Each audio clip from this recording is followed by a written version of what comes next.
It was Kenny Pickett media availability week everywhere. He was on every podcast talking to pretty much every big show host, except for yours truly, I guess. And you have to admit that you were pretty fired up by the time he was done.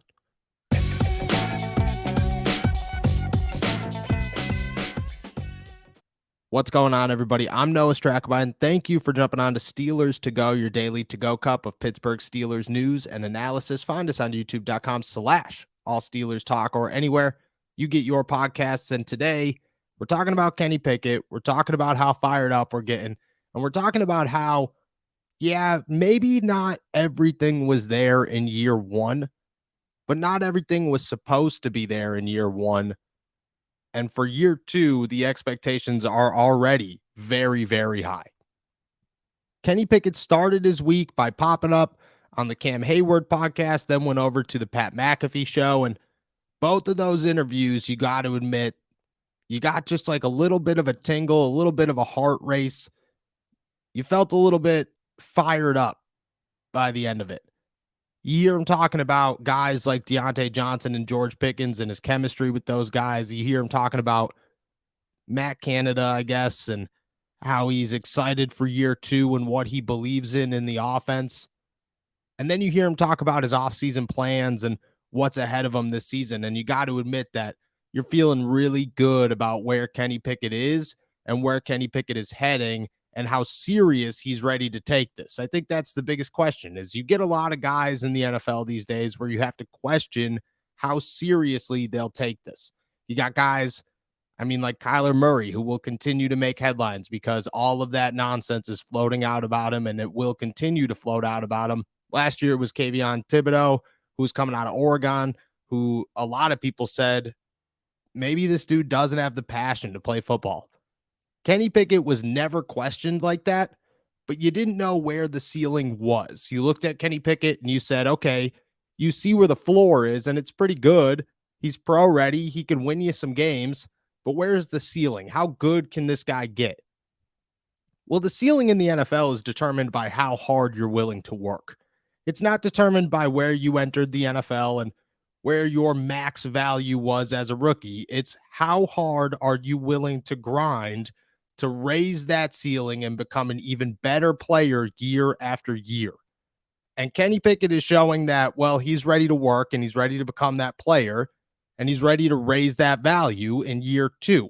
And he's doing certain things to tell you, hey, I'm going to do this and we're going to get better here. And I'm going to do this and we're going to get better here. And he said two things that got me pretty hyped up, feeling pretty good about the future of Kenny Pickett and feeling pretty good about year two. The first one was his footwork. He made it very known that he wants to work on footwork. He's a big footwork guy. And during his appearance on the Pat McAfee show, he said, extending plays, I could do it at the college level at like 50%. Pretty much jogging. Linemen aren't as fast in the college level. In the NFL, they're just as fast, if not faster than I am. So the sense of urgency, I would say, when I was escaping was definitely heightened. He wants to work on his footwork. He believes that footwork changes everything. It's trying, quote unquote, it's tying in what you're doing offensively now to my footwork. Footwork is a huge thing for me. I think if I can get my feet right, then usually the ball goes where I need it to go. I'll continue to work on off-platform throws as well. Getting outside the pocket is something I did a lot better towards the back end of the year, extending plays and giving guys chances down the field. You saw that. You saw plenty of examples of that. I think that was highlighted by the George Pickens 2-point conversion that was in the corner of the end zone. Definitely an extended play and one that turned into a huge play for the Pittsburgh Steelers. And footwork's awesome. Any quarterback who's willing to adjust how you throw and work on perfecting your stance is huge. That goes so far in a quarterback's lifespan.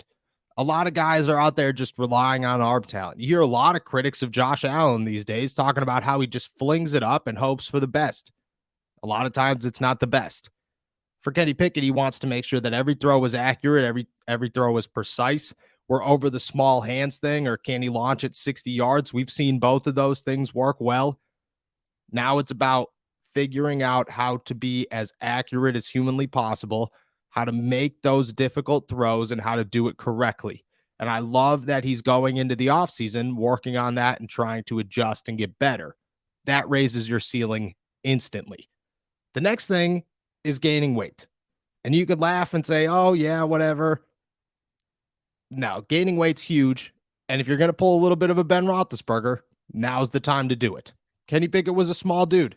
He was like 220 pounds as a rookie, and you could tell he was pretty slim. He wants to bulk up. I'm all about that life. He said during the McAfee show, quote unquote, in the combine training, I got a little too lean, I would say. I was a little under 220. I want to get a little bigger for this season. You're training for the 40, the shuttle. You're not training to be a football player. You're kind of doing the drills. I wanted to perform well in those. So then I was playing catch up after that, trying to gain some weight. I want to gain a little bit more weight and have a little bit more muscle mass on me getting into the season after experiencing a lot of these hits.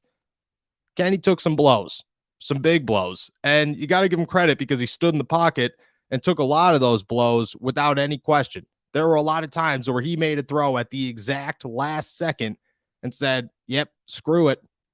We're getting the ball where it needs to go, and I'm going to get blasted as soon as I throw it. That's okay. That's what a quarterback's supposed to do, but you got to put on some muscle and you got to put on some weight. Ben Roethlisberger was iconic because you never heard of this guy lifting. You always just heard of, yeah, Big Ben, man. He's huge. He's just a massive human being. Never did you hear, yeah, he's in the locker room working out all the time. He's pumping iron. That wasn't who Ben was. Kenny Pickett's a naturally tiny guy. So he's got to put on some muscle mass. He's got to put on a little bit of weight. And I think that's going to help even more because it's going to help his athleticism. It's going to make him a lot stronger, not just naturally strong like Ben was, but a lot stronger physically. And he's going to be able to not, one, just take those hits, but actually avoid them and possibly shrug some guys off, which if you're a Pittsburgh Steelers fan and you've been waiting for the years of classic Ben Roethlisberger to re-arise in Kenny Pickett, watching him shrug off a defender would be peak moment for Kenny Pickett and you sitting on your couch or in the stadium or at a bar or wherever and watching him just brush off a defender, make a crazy throw to George Pickens or Deontay Johnson, and keep the drive alive. Talk about a classic Pittsburgh Steelers moment right there. And Kenny Pickett gets it. That's what you have to do in the NFL is you got to get big, you got to take hits, and you got to be able to deliver hits. You can't do that if you're under 220 pounds as a quarterback. Love both of those things. What stood out the most to me, though, easy by far, is the fact that Kenny Pickett made it very known that he is going stir crazy without football. He said he waited about a week. 1 week where he sat around his apartment. He didn't go anywhere. He didn't go to the beach. He didn't go on vacation. He just sat around in his Pittsburgh apartment waiting and waiting and waiting for 1 week to surpass. And at that 1 week moment said, it's over. I'm going back to the facility. We are beginning to work out. He had to get back to football. And he's going to take a month off, he said, before he starts throwing the football around, but he's going to hit the gym a little bit. He's going to start working on some film. He's going to do the whole nine. That's exactly what you want to hear if you're a Pittsburgh Steelers fan. That's exactly what you want to hear if you're the Pittsburgh Steelers. That was the exact quote. That was the exact moment where I realized Kenny Pickett, man, he's a dude. You know, it gets hard to get labeled a dude. And I think there's a lot of dudes in the NFL, a lot of dudes in professional sports, but you got to earn that title. You can't just be a dude. You got to work to be a dude. Kenny Pickett is a true-blooded football player who lives, breathes, and thinks football at all times. And when he's not playing it, he's itching. And that is exactly what you want for the Pittsburgh Steelers. You want to see that year 1 to year 2 jump. You have to work for that year 1 to year 2 jump. I think Najee Harris took a lot of criticism this season because he started the year off slow because he was dealing with injuries and adjusting to a new offensive line. But by the end of the year, you saw what that year 2 jump does. You saw just how dominant he can be if you just keep giving him the rock. He's going to get you first downs. He's going to pound through the line for 4 to 5 yards. That's just what he's going to do. And people don't like that, but it's effective. It's efficient, and it wins you football games, as the Steelers learned. that year two jump, I mean, you could talk to Najee Harris or anybody around Najee Harris, and he'll tell you straight up, or they'll tell you straight up, that guy works harder than anybody on the planet. And well, Kenny Pickett's coming for his money because Kenny Pickett's saying, hey, man, you might work that hard. I'm going to work harder.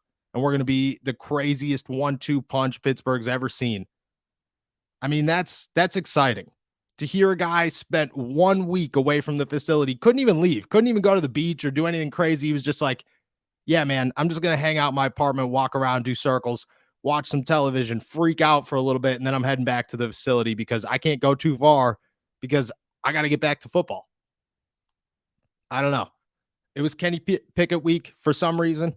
I love that it was. Gave you some good insight. Kenny Pickett's always better on the radio than he is in the locker room when it comes to interviews. And I think that's just natural. That's who people are. But it was really good to see the inside and see what Kenny Pickett is up to this first 2 weeks of the offseason.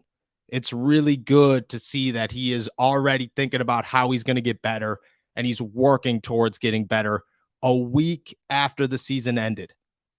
The Steelers got themselves a stud. You could say whatever you want. You could be a critic. You could worry about the future of Kenny Pickett. Well, guess what? The future in the NFL is determined by how hard you're willing to work. Kenny Pickett has enough natural ability to build off of it. That was known.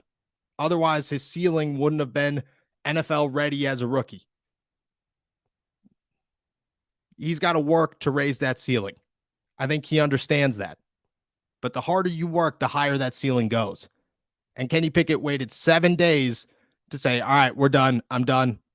We're going to raise that ceiling. And the Steelers got to be pretty fired up about it.